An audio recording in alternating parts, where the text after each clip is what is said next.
que tratar con mucha seriedad y mucho cuidado. Espero poder hacerlo.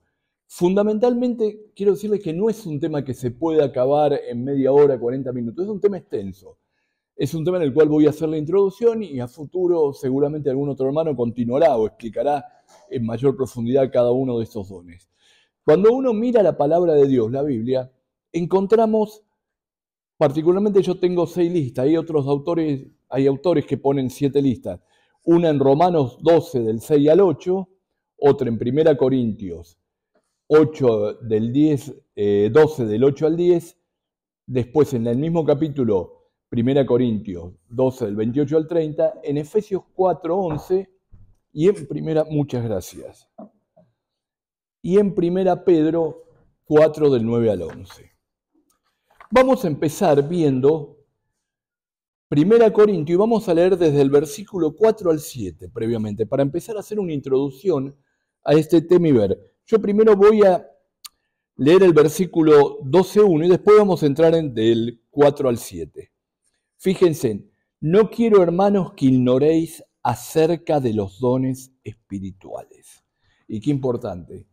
Pablo les está diciendo, no quiero que ignoren acerca de los dones espirituales. Había un problema muy grave en Corintios. Tenían todos los dones, pero había un abuso de los dones, había un problema con el don de lengua, había un problema muy serio, que lo vamos a ir viendo también a medida que estudiemos. Y del versículo 4 al 7, fíjense, ahora bien, hay diversidad de dones, pero el Espíritu es el mismo. Hay diversidad de ministerios, pero el Señor el mismo. Hay diversidad de operaciones, pero Dios, que hace todas las cosas en todos, es el mismo. Pero a cada uno les dada la manifestación del Espíritu para provecho. Y vamos a tomar esto como introducción y empezar a analizar alguna de las cosas. Dice, hay diversidad de dones, pero el Espíritu es el mismo. ¿Y qué son los dones espirituales? Hay varias definiciones, pero esta clave son habilidades, capacidades sobrenaturales que provienen de Dios, que son concedidas por gracia, que deben ser controlados por el Espíritu Santo, que se conceden con el propósito de servir a la iglesia como a un cuerpo. Por lo tanto, están por encima de la capacidad natural de las personas. Más brevemente, los dones son ciertas capacidades otorgadas por la gracia y por el poder de Dios que capacitan a los creyentes para el servicio específico. El don espiritual no es pues lo que el hombre puede hacer bajo condiciones favorables, sino más bien lo que Dios puede conceder en gracia. Fíjense, capacidades sobrenaturales que Dios le da a los hombres. ¿A qué hombres? A los creyentes. Todos los creyentes tienen uno o más dones. Pero estas capacidades tienen un propósito, servir al cuerpo de Cristo. Fíjense en que Pablo toma 3 capítulos para estudiar dones en Corintios, capítulo 12, 13 y 14. ¿Por qué toma 3 capítulos? Porque había un problema muy grande. Había un abuso de dones dentro de la iglesia, especialmente el don de lengua. Todos querían tener el don de lengua y se armaban unos líos grandes en las reuniones. Pero los dones tienen un propósito, servir al cuerpo de Cristo, a la iglesia. Cada uno de los miembros del cuerpo de Cristo cumple una función dentro de la iglesia. No hay uno que sea mayor u otro menor. Todos cumplen una función específica. Si asemejamos, como hizo Pablo, la iglesia con un cuerpo, la mano tiene una función, el pie tiene una función, el oído tiene una función, la oreja tiene una función. Y cada uno cumple una función determinada. Cuando yo miro el cuerpo humano y vemos un huesito muy pequeño que tenemos, los meniscos. Fíjense que los meniscos están en la rodilla. Uno ni se acuerda de su existencia. Pero cuando el menisco se daña, lo sentimos y mucho. Yo tengo los 2 meniscos rotos. Ustedes ven que cuando subo me apoyé ahí. Yo había escaleras, trabajé toda la vida de docente, director de escuela, Y me acuerdo que tanto la técnica 4 como el normal, subí y bajaba las escaleras corriendo.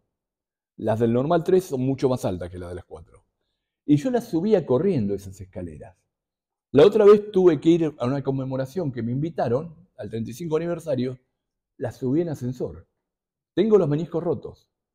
Eso me produce dolor y me produce molestia y quiero evitar operarme, les digo la verdad. En algún momento tendré que cambiar menisco, todo, ahí, rodilla nueva entera. Pero voy a tratar de ir piloteando para adelante. Entonces ahí vemos la importancia de cada miembro. Un hermano que tiene el don de servicio y que se encarga de un montón de tareas en el templo, por ahí pasa desapercibido. Lo vemos atendiendo la puerta, lo vemos arreglando las canillas. Todos se fijan en hermanos que tienen ministerios por ahí más visibles. Pero ese día el hermano se enferma o falta una semana y se te rompieron las canillas y sigue perdiendo agua, una canilla que no cierra, una estufa que no anda. Y ahí se ve la importancia de ese hermano, al igual que la del menisco. Cuando falta o cuando se daña o cuando pasa algo, se ve la importancia. Entonces, tengamos claro que todos los dones son para un propósito.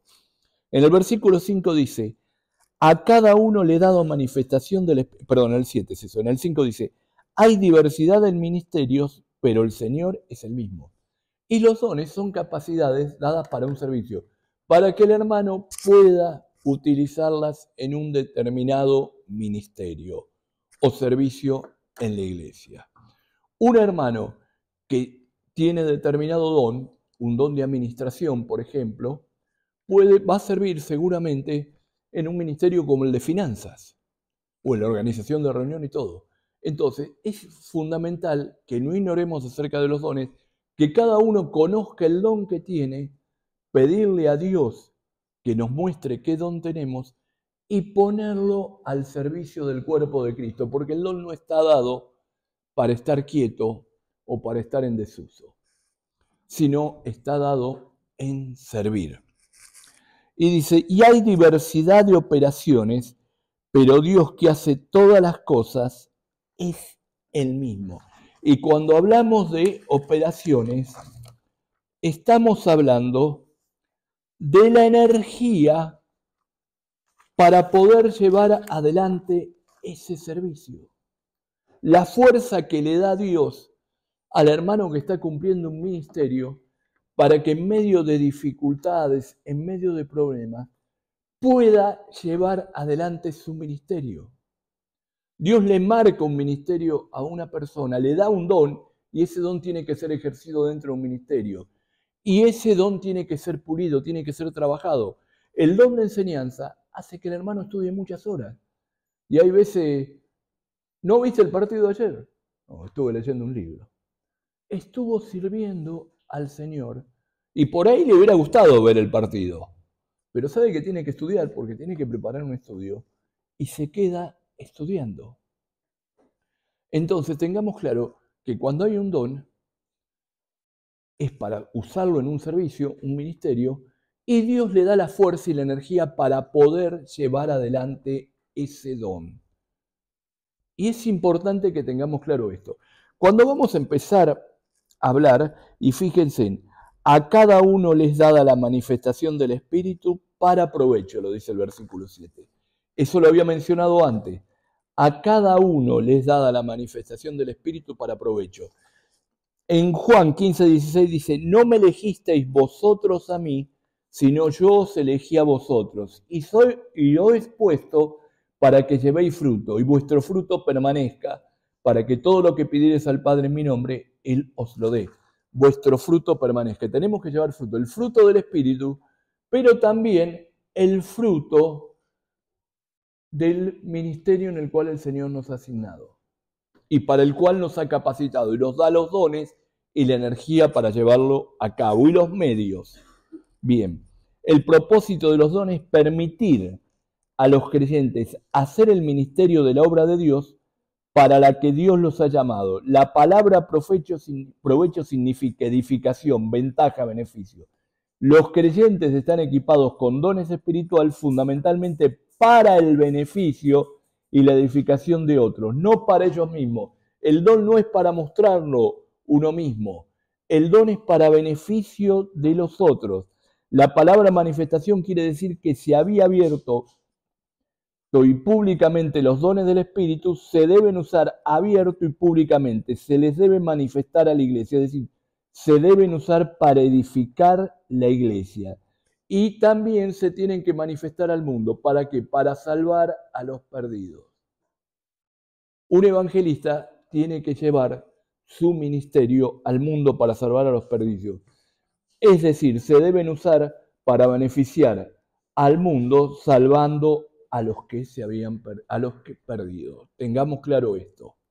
Bien, luego de esta breve introducción, vayámonos a Efesios 4:11 y vamos a empezar a hablar de algunos dones.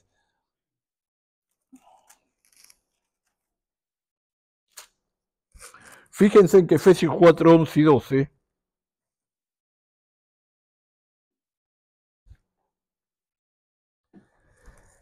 Él mismo constituyó a unos apóstoles, a otros profetas, a otros evangelistas, a otros pastores y maestros, a fin de perfeccionar a los santos para la obra del ministerio, para la edificación del cuerpo de Cristo. Fíjense que siempre va manifestando lo mismo, va manteniendo firme lo mismo. Edificación del cuerpo de Cristo. Y fíjense, acá se están nombrando ministerios y vamos a empezar a hablar de algunos dones. Cuando se habla de dones, muchas veces se crean conflictos. Hay quienes dicen dones no están vigentes, dones están vigentes. Hay otros que dicen que los dones están todos vigentes. Hay otra palabra que dicen operativos, que en este momento Dios los está usando o no los está usando.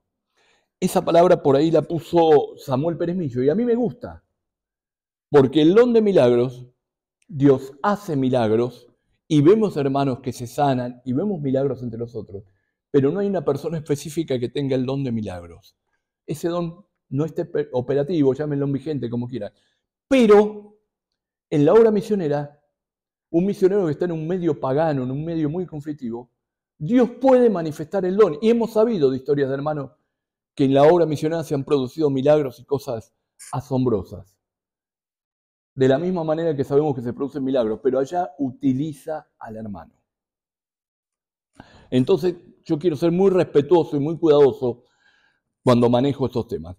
Y fíjense, cuando hablamos de apóstoles, hombres destinados y comisionados por el Cristo resucitado para fundar y establecer la iglesia. Este don estuvo en un principio. Tenían una misión: fundamentar, fijar las bases de la iglesia, escribir la Biblia, el Nuevo Testamento, dejar toda la instrucción bíblica para los que veníamos después. Y fíjense que tenían características especiales. Hechos 1:21 dice: es necesario pues que estos hombres que han estado juntos con nosotros todo el tiempo, que el Señor entraba y salía de entre nosotros, comenzando desde el bautismo de Juan hasta el día que entre nosotros fue recibido arriba, uno sea hecho testigo con nosotros de su resurrección. Uno sea hecho testigo con nosotros de su resurrección. Y fíjense en esto, están eligiendo al sucesor de Judas, que fue Matías, para completar el número de los 12 apóstoles. Y fijaron condiciones. Pedro puso condiciones que tenía. Era necesario que estos hombres habían estado con ellos, habían estado junto con Cristo, lo habían visto entrar y salir. Habían comenzado el bautismo de Juan hasta el día que fue recibido arriba. Habían tenido la presencia de Cristo resucitado, habían sido enseñados con él. Un apóstol en el sentido general y en el sentido limitado. En el sentido limitado, como eran esos 12 que fueron hechos, y Pablo, que fue comisionado con el Señor para un ministerio especial, apóstol a los gentiles, ese ministerio concluyó, cesó, no está más. Acá no se trata de operativo, vigente o no. Fue un ministerio destinado a 12 hombres en especial, que fue lo que se conoce como dones fundacionales. Sirvieron junto con el don de profeta para la fundación de la iglesia. para permitir que la iglesia se formara. Ese don, en el sentido general, que quiere decir apóstol enviado, podríamos decir que un misionero es un apóstol que es enviado, pero no del mismo tipo que aquellos apóstoles. Ojo, hoy encontramos un montón de tipos que dicen ser apóstoles, y perdónenme la expresión, un montón de personas que dicen que son apóstoles, inclusive que Dios los envió para ministrar, los comisionó directamente para ministrar sobre varias iglesias y para darle revelación. Son mentirosos. Lo digo lisa y llanamente. Son mentirosos. En ese sentido, ese tipo de apóstoles terminó. Terminó con la muerte del último apóstol. Bien. Ahora fíjense, habla de otro ministerio y habla de profetas, dice. Efesios 4:11 dice, constituyó a unos apóstoles, a otros profetas. Y fíjense, el segundo don fundacional. Profeta era la capacitación divina para recibir y comunicar la revelación verbal directa de Dios a los hombres. Esta palabra también se usa en el sentido general y en el sentido restringido. En el sentido general significa predicar. En el sentido restringido significa que estos hombres recibían una revelación de Dios. El profeta del Nuevo Testamento, el profeta del Antiguo Testamento predicaba, predecía el futuro y anunciaba lo que iba a ser el juicio de Dios si el pueblo no se arrepentía. El profeta del Nuevo Testamento recibía revelaciones acerca de la palabra de Dios y esas revelaciones eran escritas, como decían los apóstoles, en los libros de la Biblia. Cuando se terminó la Biblia, ese tipo de profecías se terminó, no existió más. O sea, cuando uno mira y dice, 1 Corintios 14:3, dice, pero el que profetiza a los hombres para edificación, exhortación y consolación. En ese sentido, lo podemos ver como un predicador que está exhortando, edificando y consolando. Y hoy más que nunca necesitamos palabras de consolación. Una cosa es aquel profeta que sirvió para que se escribiera la palabra de Dios, un ministerio fundacional junto con los apóstoles que concluyó. Otra cosa es el hermano que predica, y que no tiene por qué llamarse profeta, que estudia las Escrituras y transmite un mensaje que puede servir para edificación, exhortación y consolación. Pero que quede claro, el modelo de apóstoles y profeta de la iglesia primitiva del primer tiempo es algo que concluyó. No es ni operativo, ni no operativo, ni vigente, ni no vigente. Ya fue. Bien, luego de estos tres ministerios, fíjense, de estos dos ministerios, fíjense en que en Efesios 4:11 está hablando de otros tres ministerios, dice, a otros evangelistas, a otros pastores y maestros. Hay quien juntan el don de pastor y el de maestro, el pastor tiene que ser apto para enseñar, y hay quienes lo tienen separado, pastores por un lado y maestros por otro. El pastor tiene que ser apto para enseñar, pero no necesariamente tiene que cumplir el rol de maestro. Estos ministerios son ministerios de consolidación, son ministerios que continúan, que están actualmente operativos o vigentes, se encuentran entre nosotros. Hay pastores, hay evangelistas y hay maestros. Y fijemos una cosa, evangelista es la capacitación divina de explicar, exhortar y aplicar con eficacia el evangelio a aquellos que no son salvos. Todos tenemos que testificar el evangelio y todos tenemos que evangelizar. Nuestra obligación es llevar el evangelio, nuestro mandato, a toda criatura. Ahora, el primer punto para evangelizar es a través de nuestra persona y de nuestro testimonio. Conozco el caso de hermanas que con su testimonio llevaron a los pies de Cristo a sus maridos, con el ejemplo que daban ellos de vida. Hermanas que venían corriendo a la reunión y se iban corriendo para que estuviera la comida lista, por la manera en que se manejaban. Y su testimonio, los maridos se convirtieron. Ese es el primer punto, evangelizar a través de nuestra persona. Los evangelistas pueden ser un evangelista de púlpito, aquellos que pueden hacer grandes o pequeñas campañas y sirven para evangelizar multitudes. Y hay otros hermanos. Yo tengo un amigo, un pastor, es un muy buen maestro, pero como predicador evangelista es bastante monótono, tedioso. Más, te digo, te puede llegar a hacer dormir en una reunión. Ahora este hermano, como evangelista, lo aplica de otra manera el don, y lo tiene el don de evangelismo. Él no va a servir para evangelizar en una multitud, pero sí uno por uno. Y él les testifica hasta las piedras. Y este hermano, uno lo ve, va al garaje a buscar el auto y empieza a hablar al muchacho del garaje. Va al otro lado, al sanatorio, y ya está visitando a un enfermo y ya está hablando con un médico, una enfermera, y siempre dejando el testimonio. Otra manera de evangelizar. Y son mucha la gente que se ha convertido por el trabajo de él uno a uno.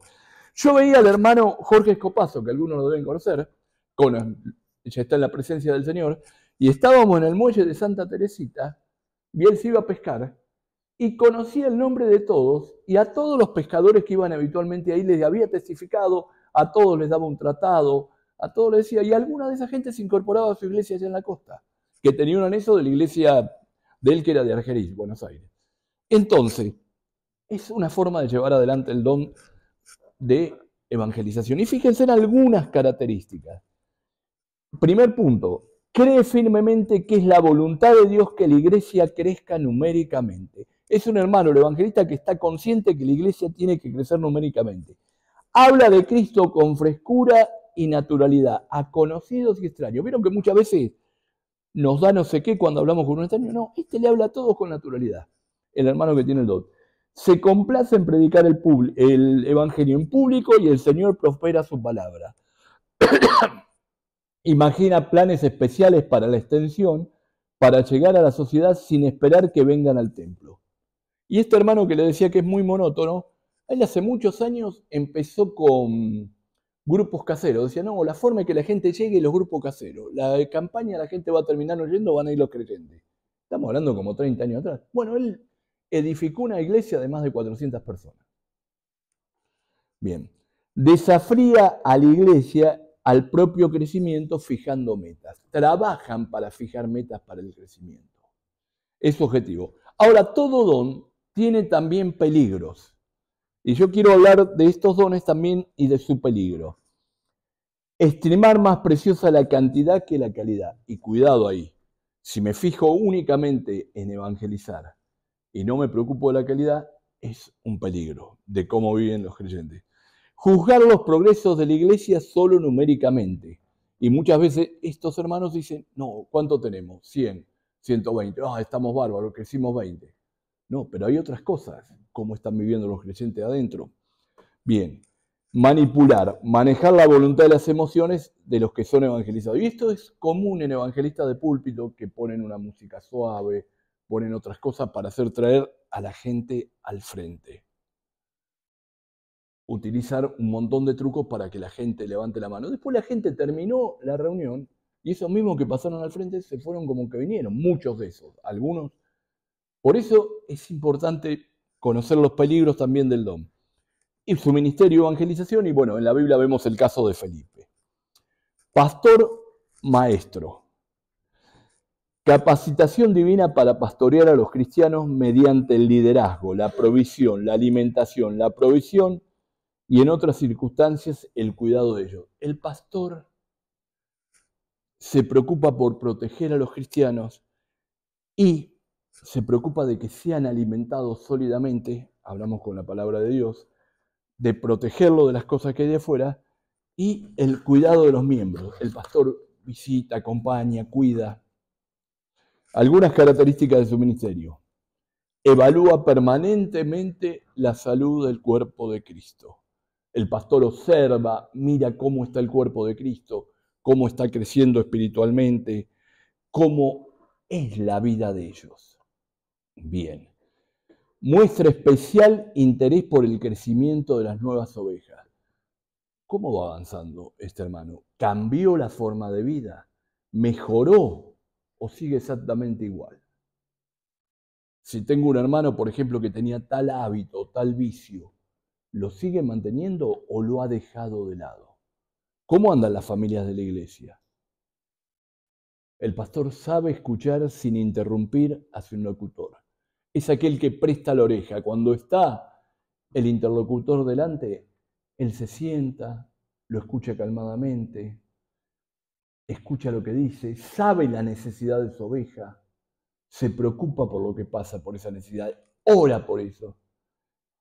No esgrime con facilidad la excusa de no puedo o no tengo tiempo. Siempre se hace el tiempo para escuchar y para atender las necesidades. Es un desafío. Experimenta gran satisfacción con la alegría de los demás y las festeja como propias. Es importante alegrarse del crecimiento espiritual. Hay peligros. El pastorado tiene sus peligros. Adueñarse de la congregación. Crear una iglesia muy grande.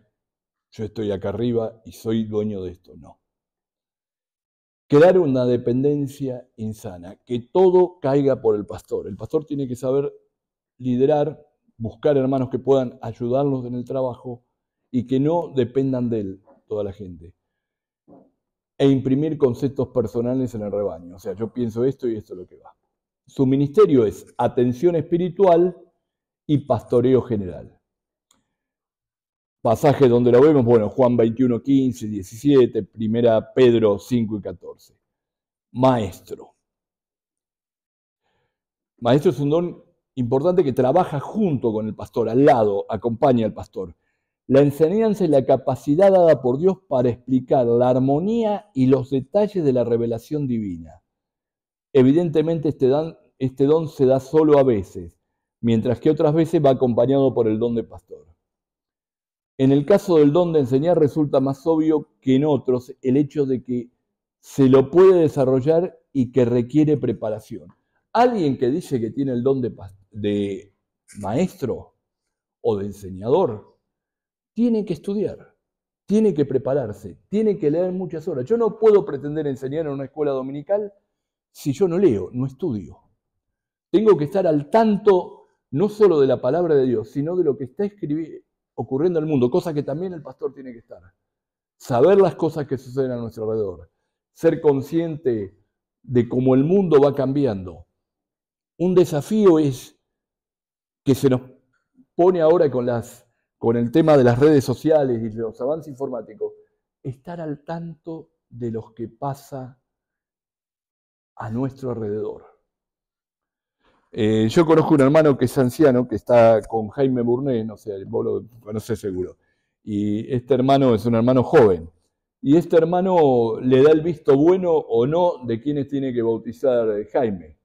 Este hermano es joven, maneja redes sociales y todo, y se pone a observar las redes sociales. Y el tipo dice, no, ¿qué va a bautizar este? Jaime no lo podemos bautizar, mire esto. ¿Sabe lo que están haciendo? ¿Los espía? No, está mirando algo que ellos publican y que es público. Pero sabe lo que están haciendo. Entonces, tanto un pastor como un maestro tiene que estar al tanto de lo que pasa en nuestra realidad. Tiene que estar al tanto de todos los cambios que se van produciendo en nuestra sociedad. Saber las cosas malas que pueden invadirnos, porque por ejemplo va a venir una familia a buscar consejo del pastor o del maestro sobre un problema que tiene su hijo adolescente y tiene que estar al tanto de las cosas que están pasando. Puntos, características de ese ministerio es: le agrada la investigación de significado, busca explicaciones para su beneficio personal, disfruta verificando la nueva información, con frecuencia explica las nuevas enseñanzas aplicando ilustraciones, asimila, organiza y retiene buen número de datos, desarrolla dominio propio y autodisciplina del joven, y los demás lo ven como una persona estable y equilibrada. Cuidado, un maestro que no tiene dominio propio, que da una clase y explota porque le salen fuera de lugar, no puede ser maestro, por más que sepa un montón, ¿eh? Un maestro que no es estable, que no es equilibrado, no puede ser maestro. Trabaja primero en tu persona y después ve el don. Su ministerio, enseñanza. Vemos el caso de Apolo, de Pablo en la Biblia. Fíjense, y cuando vimos estos tres dones que sirvieron para consolidar la iglesia y que están activos en nuestra época y que sirven para consolidar la iglesia, y vamos al versículo 12. Y fíjense en que en cada una de las cartas repite términos más o menos parecidos. A fin de perfeccionar los santos para la obra del ministerio, para la edificación del cuerpo de Cristo. Estos ministerios están dados ¿para qué? ¿Para mi orgullo personal? No. Están dados para edificar los santos para la obra del ministerio. Todo lo que el maestro, todo lo que el pastor sabe, tiene que ir transmitiéndoselo a su iglesia, no los chismes. Todas las cosas tiene que ir transmitiéndoselas a la iglesia para que los santos se perfeccionen para la obra del ministerio. Y tiene que ir formando a otros. Es fundamental que el maestro vaya formando nuevos, porque un día el maestro no está más. Es fundamental que el pastor prepare a otros hermanos para que puedan seguir su ministerio, porque algún día no va a estar más. Y fíjense, ahora nos vamos a ir de nuevo a 1 Corintios, capítulo 12, y vamos a ver otros dones. Fíjense, 1 Corintios 12:8 en adelante, del 8 al 10 dice, pero porque a este les dado palabra por el Espíritu, palabra de sabiduría, a otro palabra de ciencia según el mismo Espíritu, a otro fe por el mismo Espíritu, a otros dones de sanidades por el mismo Espíritu, a otros hacer milagros, a otros profecías, a otros discernimiento de espíritu, a otros diversos géneros de lenguas y a otra interpretación de lenguas. Y vamos a ir mirando algunos de estos dones, los que podamos. Tenemos un poquito de tiempo todavía, lo estoy haciendo rápido. Y vamos a empezar a ver algunas cosas. Cuando hablamos de palabra de sabiduría, era un don que se utilizó mucho al principio. Y fíjense en la definición.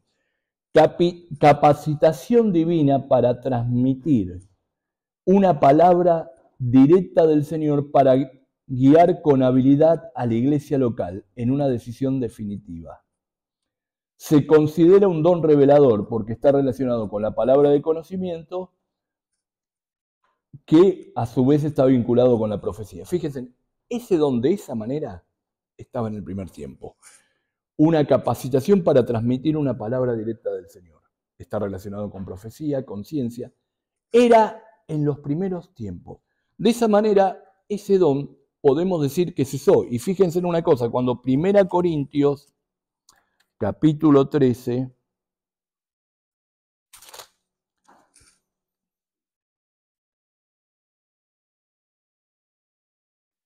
ahora permanecen la fe, la esperanza, el amor, de esos tres, pero el mayor de ellos es el amor. El amor nunca deja de ser, pero las profecías se acabarán, cesarán las lenguas y la ciencia acabará. Está diciendo que estos dones van a acabar.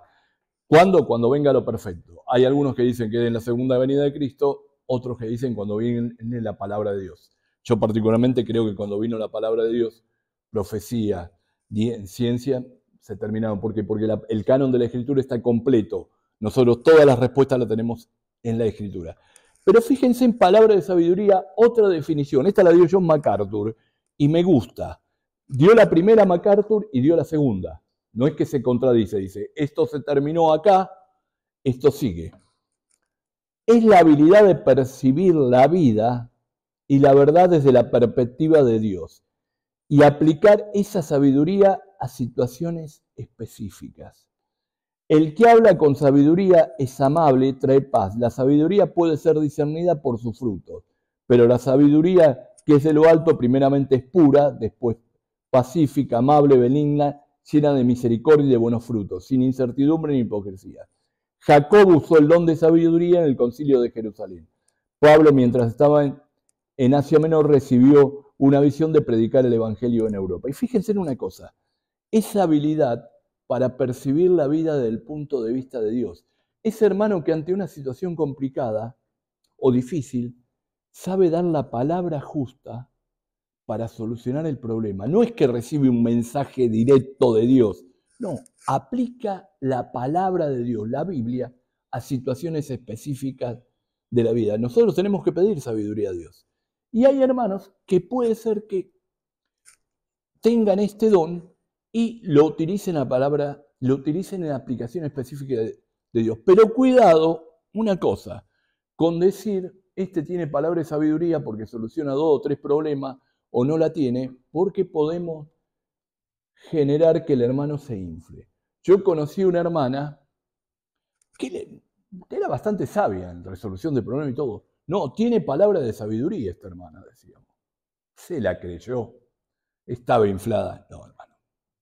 Cuidado. Dios da determinada sabiduría en determinadas condiciones y bueno, se pueden aplicar y pueden ayudar a los hermanos, escuchando, acompañarlo en soluciones. Pero eso de ponerle el don palabra de sabiduría, palabra de ciencia, no. Fíjense en algunas características del don. Aplica con exactitud los principios bíblicos a las situaciones concretas que vive la gente. Qué importante. Y dentro de la congregación no todos saben aplicar con exactitud los principios bíblicos a las situaciones concretas. Hay hermanos que sí lo pueden hacer. Discierne con buen juicio lo que conviene y lo que no conviene. Qué importante eso. Si alguno tiene falta de sabiduría, pídale a Dios y se la dará abundantemente. Es sensible a las necesidades generales y específicas. Tiene dominio propio para ser ejemplo de todas sus opiniones. Tiene dominio propio. Da salida justa y esperada para un problema. Es clave, hermanos, así, en un equipo pastoral, en un grupo de ministerio, y sí. Manifestar su orgullo siendo insensible, soberbio, independiente. Cuidado. Cuidado porque se la puede pillar el hermano. Yo les di ese caso. Su ministerio, enseñanza, consejería, atención espiritual. Es necesario en esos ministerios tener sabiduría. No se puede estar aconsejando si uno no carece de sabiduría. No se puede estar dando atención espiritual a un hermano si uno no sabe aplicar la palabra de Dios a nuestra vida y a situaciones específicas. Yo sé que es un tema pesado medio teológico. Habla de Jacobo en el consejo en Jerusalén. Bien. Su ministerio de enseñanza, sistematización de programas, cursos, seminarios, bueno. Palabra de ciencia, parecido a la palabra de sabiduría. Capacitación divina de comunicar una palabra directa de conocimiento profundo del Señor para guiar a la iglesia local el entendimiento de una situación. Fíjense que está muy parecida a la palabra de sabiduría, aplicar una capacitación divina al conocimiento. Fíjense. Y ahora vamos a unos dones que fueron dones que sirvieron para manifestar la obra del Señor.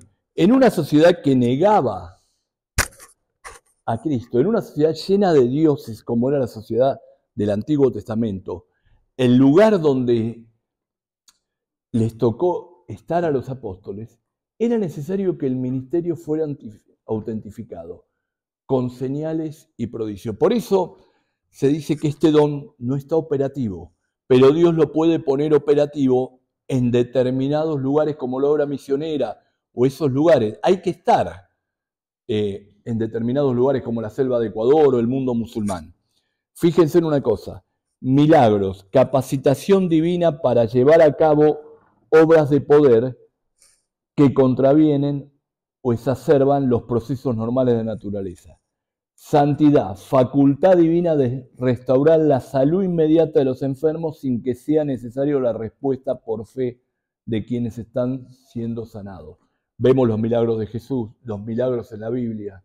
Vemos cuando Pedro y Juan fueron al templo y le dijeron al paralítico, ni oro ni plata tengo, pero en el nombre de Jesús levántate y anda. Vemos cómo se produjo un milagro, hizo que todos fijaran sus ojos en ellos y ellos Pedro pudo dar un mensaje en el cual hubo miles de conversiones. Vemos cómo era necesario ese milagro en ese lugar.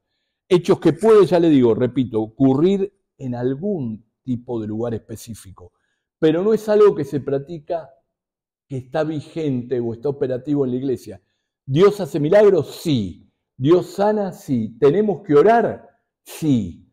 Clamamos. ¿Dios responde a nuestras oraciones? Sí. Todos hemos visto cómo Dios ha sanado enfermos en nuestras iglesias. Todos hemos visto cómo Dios ha actuado y cómo Dios muchas veces ha respondido a nuestras oraciones. Pero no en base a una persona que es sanadora en especial. Tenemos que tener cuidado con eso. Muchas veces, como decía antes del crimen, la evangelización, se crea un clima muy especial en iglesias en el momento en que van a hacer sanidades. Hay gente en determinada iglesia que se desmaya, que se cae, un montón de cosas. Pero la realidad es que las enfermedades muchas veces no hay ningún sano.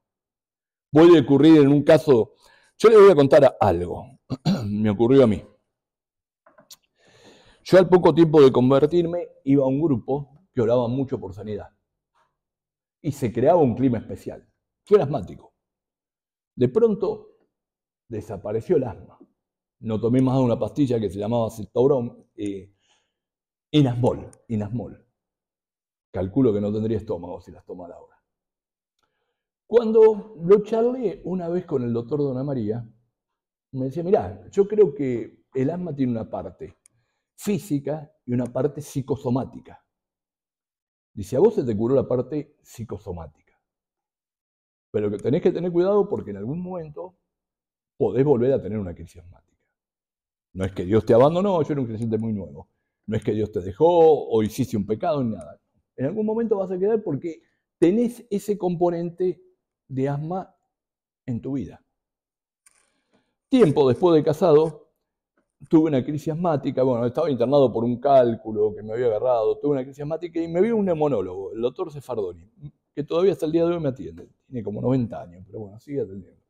Y el médico me dio un medicamento que se llama Neumoterol, que lo uso 2 veces por día. Nunca más volví a tener crisis asmáticas. O sea, he tenido en alguna ocasión por un clima frío o algo, pero eso me lo controlan. Me dio las causas que podían ser del asma, entre ellas de reflujo y otras cosas, y el problema está solucionado. ¿Yo qué recibí en ese momento? No recibí una sanidad. El emocionalismo del momento tocó la parte psicosomática, pero la enfermedad sigue estando. Muchas veces por emocionalismo hay gente que dice, el Señor me curó del cáncer, y dejaron los remedios del tratamiento oncológico, y a los 6 meses murieron. Entonces hay que tener cuidado con esto de milagros y sanidades. ¿Dios sigue haciendo milagros? Sí, Dios hace milagros.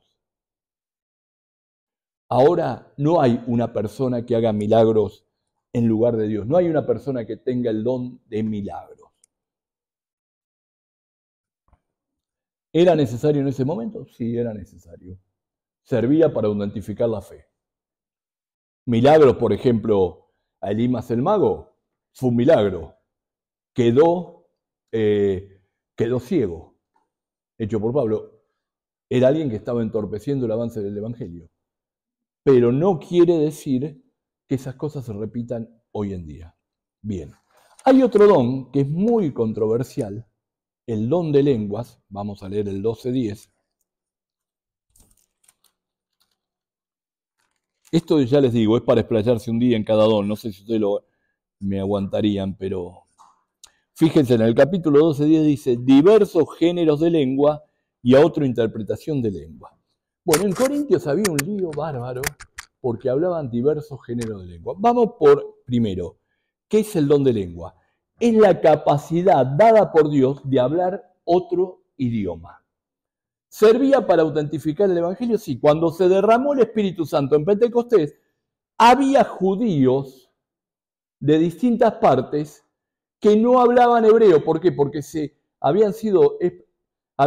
venían de lugares de Grecia, de lugares de Asia que hablaban otros idiomas. De pronto, cuando los apóstoles recibieron, y los 120, el Espíritu Santo, empezaron a hablar en los idiomas de ellos. Y servía como señal ¿para quién?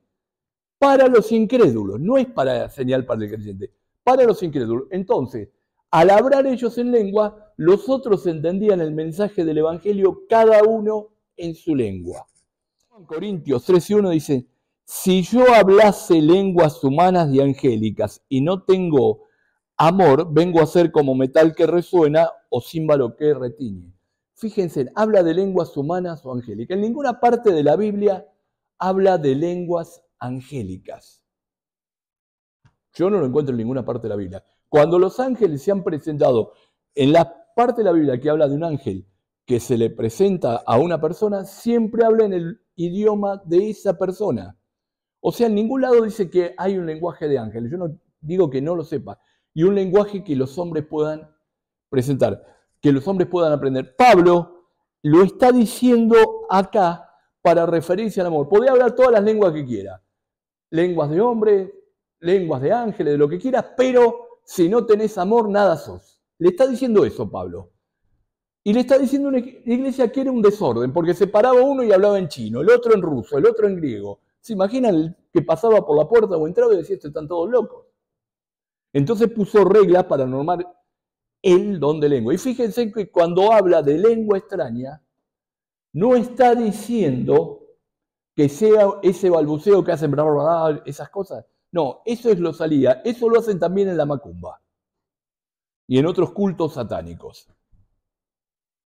Entonces, hay que tener, yo conozco casos de iglesia que le decían que practicara frente al espejo que le tenía que salir el don de lengua. Y si te pones en el espejo algo va a decir. Más por la presión del grupo que dice que si no tenés el don de lengua no tenés el bautismo del Espíritu Santo. No, todos somos bautizados por el Espíritu Santo en el momento de nuestra conversión. Entonces, el don de lengua eran un don. Me estoy quedando sin voz. Que servía para manifestar el mensaje de Cristo y una señal para los incrédulos. Entonces, eran lenguas que se conocían, lenguas conocidas. Si alguien tiene la habilidad de hablar un idioma que no estudió ni aprendió, eso sería don de lengua. Hoy, particularmente, creo que no está operativo. No quiere decir que Dios en algún momento a un misionero se lo pueda dar. Que tenga que predicar ante una tribu o algo y no sepa el idioma, no tenga intérprete, que Dios se lo da. Yo he escuchado testimonio.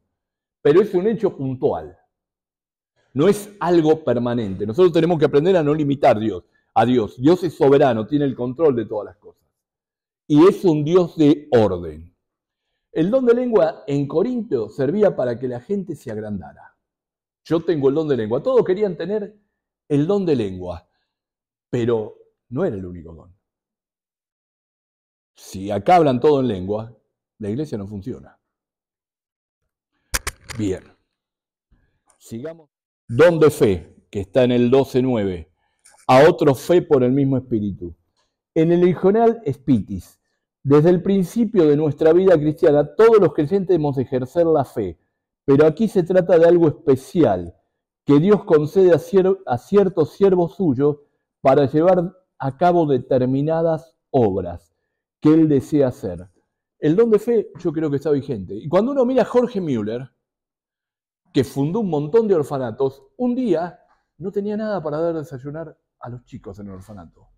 Y puso la mesa y dijo, sentémonos a orar porque va a llegar la comida. Y se sentaron a orar. Yo no me hubiera animado a hacerlo. Y se sentaron a orar y de pronto le golpean la puerta y cuando atienden era un lechero que se le había roto el carro en la esquina. Y le trajo 2 tarros de leche. Le dice, le dejo esta leche porque se me va a podrir. Ahí tuvo la leche. Y al rato golpeó la puerta un paradero que le había traído una canasta de pan. Y tuvo el desayuno para los chicos. Ese don, sí, yo creo que ese hombre tenía don de fe. Y creo que hermanos que están en obras misioneras, los chicos que están en Medio Oriente, por ejemplo, tienen algo especial y algo mayor para enfrentarse a esos lugares tan duros, lugares donde la hermana de un misionero, que ustedes lo conocen muchos, contaba que no podía salir sola de la casa. Tener que estar todo encerrada. Hay que tener fe para estar en eso. Más de la fe que tenemos todos para ser salvos, la fe que tenemos en Cristo. Un poco más es la fe de ellos. También el don de fe sirve para acompañar y estimular a muchos. otros dones, puesto que en el fondo se trata de una confianza profunda y conocimiento íntimo de Dios que desea obrar a favor del pueblo, de su pueblo. Fíjense, vimos hasta el don de fe y ya me falta poquito, no de tiempo, por eso no estoy desarrollando. Y muchas veces nos olvidamos de otros dones que son importantísimos y sin los cuales no podría funcionar la iglesia, el cuerpo de Cristo. Fíjense que todos quieren hablar del don de lengua, todos quieren hablar del don de evangelista, pero hay otros dones que están en Romanos, capítulo 12, del 6 al 8. Vamos a ir a Romanos y ya con esto voy a tratar de ir terminando.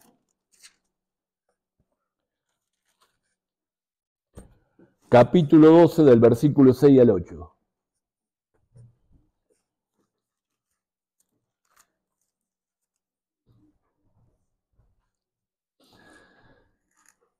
De manera que teniendo diferentes dones, según la gracia que nos es dada, si es el de profecía, úsese conforme a la medida de fe. O si de servicio, en servir. El que enseña, en enseñanza. El que exhorta, en la exhortación. El que reparte con liberalidad. El que preside con solicitud. El que hace misericordia con alegría. El amor sea sin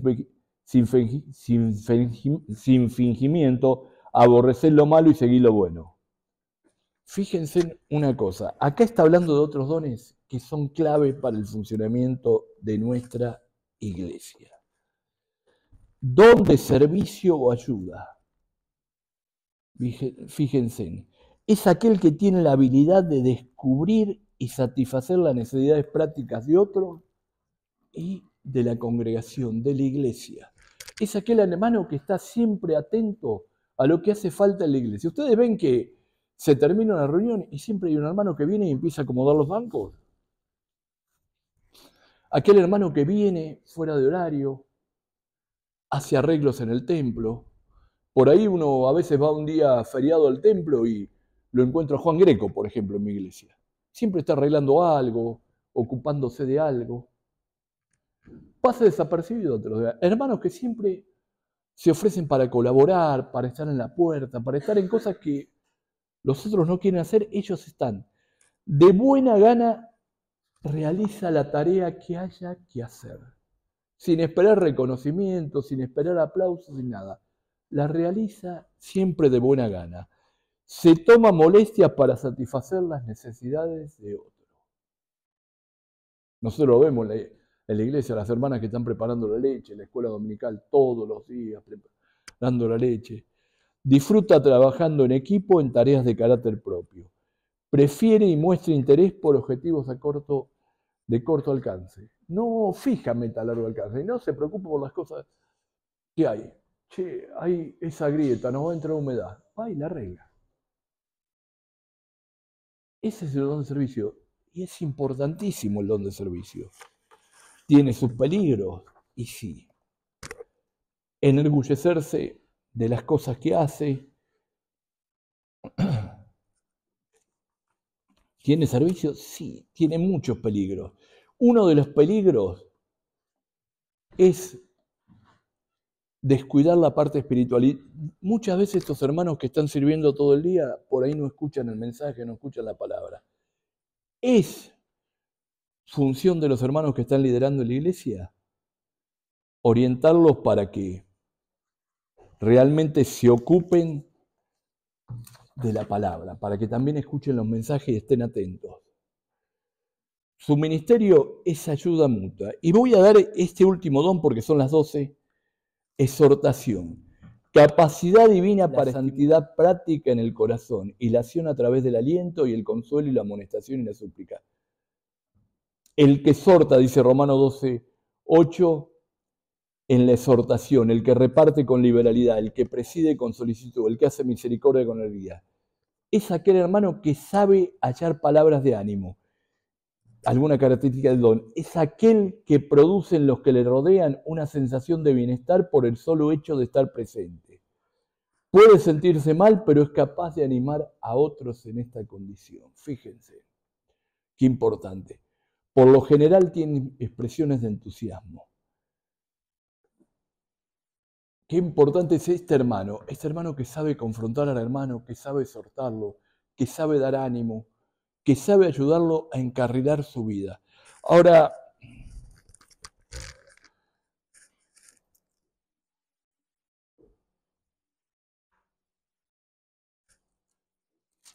vamos a Corintios de nuevo y quiero cerrar con un versículo.